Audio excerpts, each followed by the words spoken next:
started on a quiet Tuesday morning, just past dawn, when the city was still half asleep and the sun hadn't fully stretched across the rooftops. A black woman in a navy blue pantsuit stepped out of a modest sedan and walked toward the glass doors of the courthouse in downtown Missouri. Her walk was calm, her face unreadable. Her name was Naomi Clark. No one knew much about her. To the guards at the entrance, she was just another woman with papers in her hand, heels clicking softly. Against the concrete, a badge clipped neatly at her waist, but not the kind they were used to seeing. What they didn't realize was that they were about to regret everything. A week earlier, Naomi had been humiliated, publicly. 2 white officers, Corporal Denton and Sergeant Hale, had pulled her over on the side of the freeway. Dash cams rolled.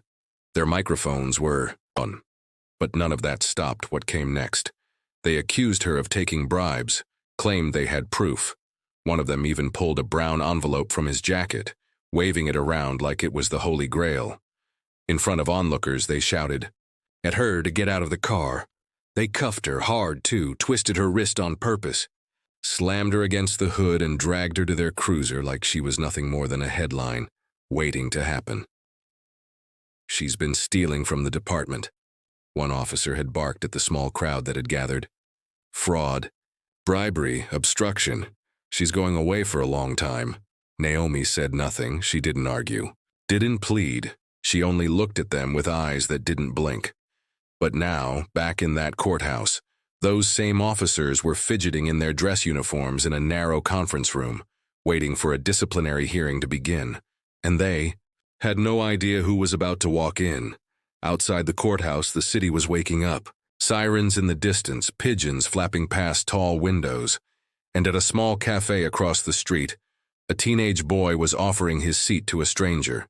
He was 17, wore an oversized hoodie and a shy smile. His name was Marcus Lane, and he had no idea that his single act of kindness, standing up for a pregnant white woman whose ankles were swollen and face flushed, was about to change his life forever.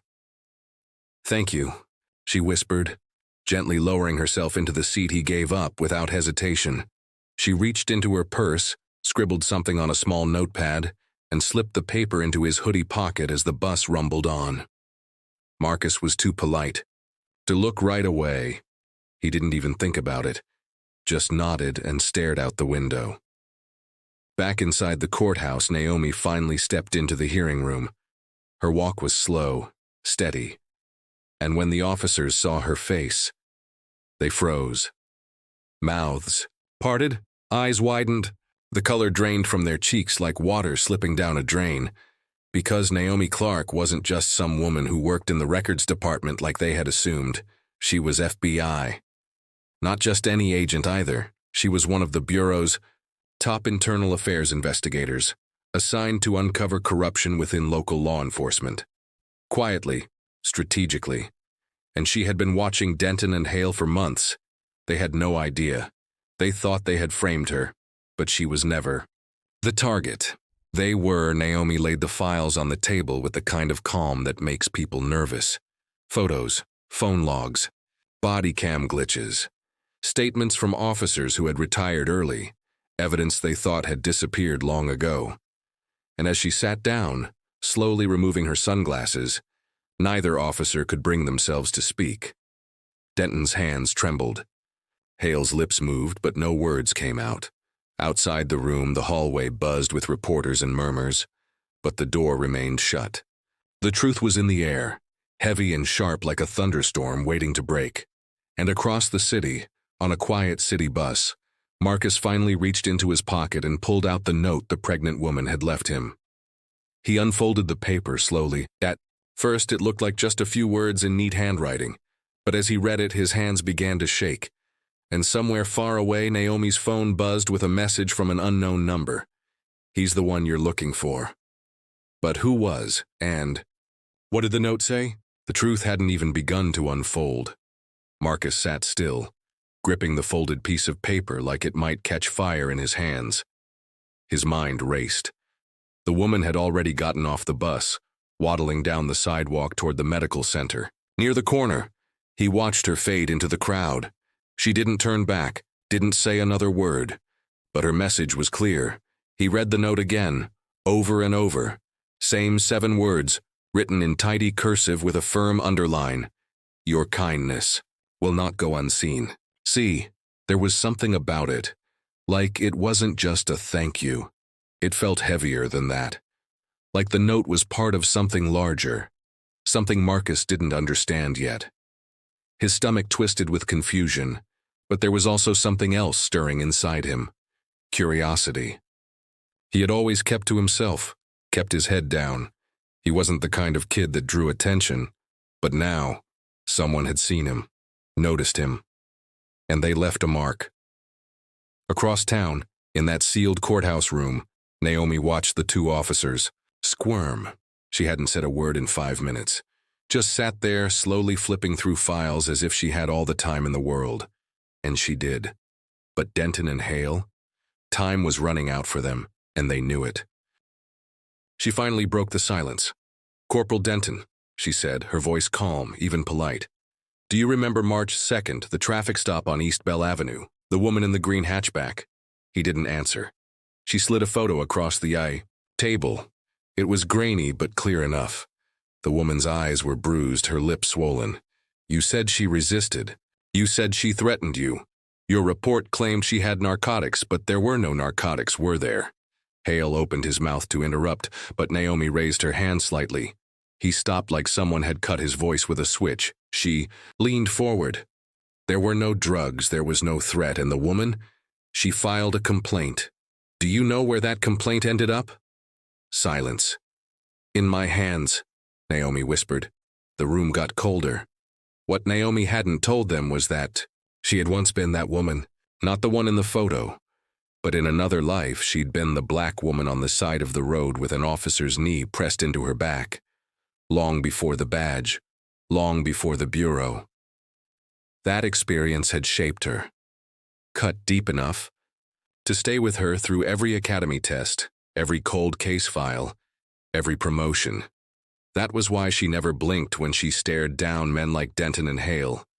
They reminded her of the ones who thought a uniform gave them license to destroy. Naomi's phone buzzed again. Same number. Just a name this time. Marcus Lane. She stared at it for a second, her expression unreadable. "Excuse me," she said softly, rising from her chair. "I'll be back." She stepped out into the hallway, leaving the officers inside, sweating bullets. As she moved down the corridor, one of the junior agents approached her with a folder and a worried look. "We pulled the internal comm logs," he said. "You're gonna want to see this." Naomi flipped the folder open as she walked. Inside were call records, officer memos, and one very suspicious email thread. The bribe accusation against her? It didn't start with Denton or Hale. It started higher up. Someone in the precinct had been feeding them orders. Someone powerful. Someone who wanted Naomi shut down before she got too close to whatever truth they were hiding. Her hand paused on one name. Captain Ronald McKinley. Of course, he'd been untouchable for years, protected by a web of favors, silence, and lies. The officers under his command had been getting away with corruption, abuse, and misconduct, and every time someone got close, the evidence vanished. Until now. Now, Naomi had the full picture. And for the first time in a long time, she realized something. This wasn't just about clearing her name. This was war. Meanwhile, Marcus had gotten off the bus and was walking down the sidewalk, the note still burning a hole in his pocket. He couldn't stop thinking about it. Who was she? How did she know his name? Had she followed him before? He thought about telling someone, maybe his mom, maybe his friend Tay, but something told him to keep it quiet. Not out of fear, out of instinct. Something was unfolding, and somehow he was in the middle of it, and he needed to understand why. Back home, he sat on the edge of his bed, pulled out his old laptop, and typed the words from the note into a search engine just in case. Nothing came up. Then he searched the name he saw in the contact line of the text Naomi had received, Marcus Lane, and saw something that made his breath hitch. A court filing from 2 years ago, his dad's name, A corruption trial that got dismissed. No public details. Marcus hadn't seen his father in over 6 years. He thought the man had left. Thought he was just another ghost in his life. But now, this. He clicked the document. The file wouldn't open. It was sealed, somewhere in a federal server. That information was locked tight, but not to everyone. Back in her office, Naomi leaned back in her chair and opened her bureau terminal. The message about Marcus wasn't just random. It had come from someone inside, someone who knew more than they were supposed to. She typed his name, then cross-referenced it with the trial. The case ID matched one that had been scrubbed from public record, but not from her archives. The name of the informant listed in that case, C. Walters, the same initial that had signed Marcus's note. And suddenly it all made sense. The woman on the bus wasn't just a stranger. She wasn't just thanking a kid for a good deed. She was watching him, protecting him, possibly warning him. But from what? That was still a mystery. And as the clock ticked closer to midnight across the city, an unmarked car pulled into an alley behind an abandoned precinct building. A man in a gray suit stepped out, checking his surroundings. He held a folder under his arm, thick with documents that could either bury someone or save them. Inside the folder was everything tying Captain McKinley to a decade's worth of illegal activity. Bribes, falsified reports, fabricated arrests. And someone wanted that folder to disappear, but someone else was ready to use it. As the man reached the back door of the precinct, he found it already ajar. Someone had beaten him there, and whatever they were after. They weren't playing by the rules. The night wasn't over. It was just beginning. The man in the gray suit stepped inside the old precinct, the air thick with dust and silence. The building had been shut down for months, supposedly due to structural issues, but everyone in law enforcement knew the real reason. It was a crime scene in itself. A relic of dirty cases, missing evidence, and ghosts of people who had been failed by the system. It smelled like old paper and mold, but there was something else lingering in the air. Fear. Not his own, but the kind left behind by people who'd been here before, people who had tried to speak and got swallowed whole by silence. He moved carefully, flashlight in one hand, folder still tucked beneath his arm. But as he turned the corner, he saw it. A file cabinet hanging open, papers missing. Someone had broken in recently. He dropped to one knee, checked the lock. Fresh scratch marks, a pried latch. They were looking for the same thing. Back at her apartment, Naomi Clark stood in front of her bedroom mirror, staring at her reflection like she didn't quite recognize herself anymore. Her mind was spinning. Denton and Hale were only the beginning. McKinley's name tied to too many reports. Too many sealed files, too many sudden retirements. But what rattled her most wasn't them. It was the message she received about Marcus Lane. She didn't know the boy, never crossed paths. Yet his name was dropped like a warning, wrapped in mystery, and delivered by someone who had eyes on both her and him. She reopened the text. He's the one you're looking for. But what did that mean? Was Marcus in danger? Or was he connected to something deeper? Naomi pulled out her private file, a case she'd kept to herself. Years ago, when she was still new to the bureau, she'd followed a tip about officers planting evidence to push out black residents from certain neighborhoods. She found proof. A few names popped up back then. McKinley was one of them. But there had been another man too, a young community activist who vanished right before he was supposed to testify. His name, Charles Lane, Marcus's father. Naomi dropped into her chair. Pieces were moving. Somebody was trying to tie up loose ends. She could feel it. And Marcus, whether he knew it or not, was part of something much bigger. Maybe too big for someone his age to handle. But it was already too late to keep him out of it. Marcus, meanwhile, was at the public library, flipping through old newspaper clippings, his hoodie pulled low over his head. He didn't want to be seen, didn't want to run into anyone from school or his block. He found one article, buried in the archives, about a protest 10 years ago. The picture was blurry, black and white, But he recognized the man in the center of the crowd. Same square jaw. Same eyes, his dad.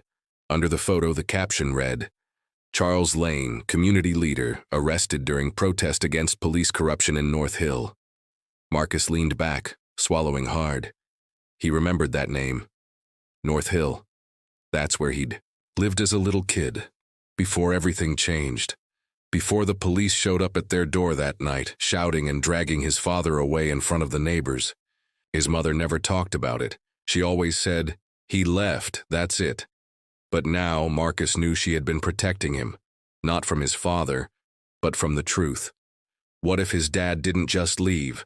What if he disappeared because he was silenced? And what if someone was trying to do the same to him now? At that same hour, in a different corner of the city, Officer Denton sat alone in his garage, hands trembling as he poured himself another drink. His whole career had been built on secrets. He knew how to keep them, hide them, bury them when needed. But Naomi Clark, she was different. She had eyes like she'd seen the end of the road and wasn't afraid to walk it. And now she had everything. Documents, photos, names. She could bury him with a single report. He reached for his burner phone and hesitated, then dialed a number he swore he'd never call again. It rang once, then a voice answered. Calm, cold. You were told to take care of her quietly. She flipped it on me, Denton said, his voice cracking. She's got files. She's got people watching me now. I think she knows about McKinley. Silence. Then the voice replied, You know what to do. The line went dead. Denton sat in the dark knowing what that meant. There were no second chances. If he didn't act soon, it would be him in handcuffs next. Naomi, back in her car, was on her way to a private address she'd found listed in a decades-old bureau lead. The name matched the woman from the bus, C. Walters. She was more than just a bystander. Naomi believed she was a former bureau contact. Deep cover. Someone who'd disappeared years ago during a major operation that was quietly shut down. Her sudden reappearance, her link to Marcus and the timing. It wasn't coincidence. She parked on a quiet street lined with cracked sidewalks and rusting fences. The house was small, plain, almost abandoned.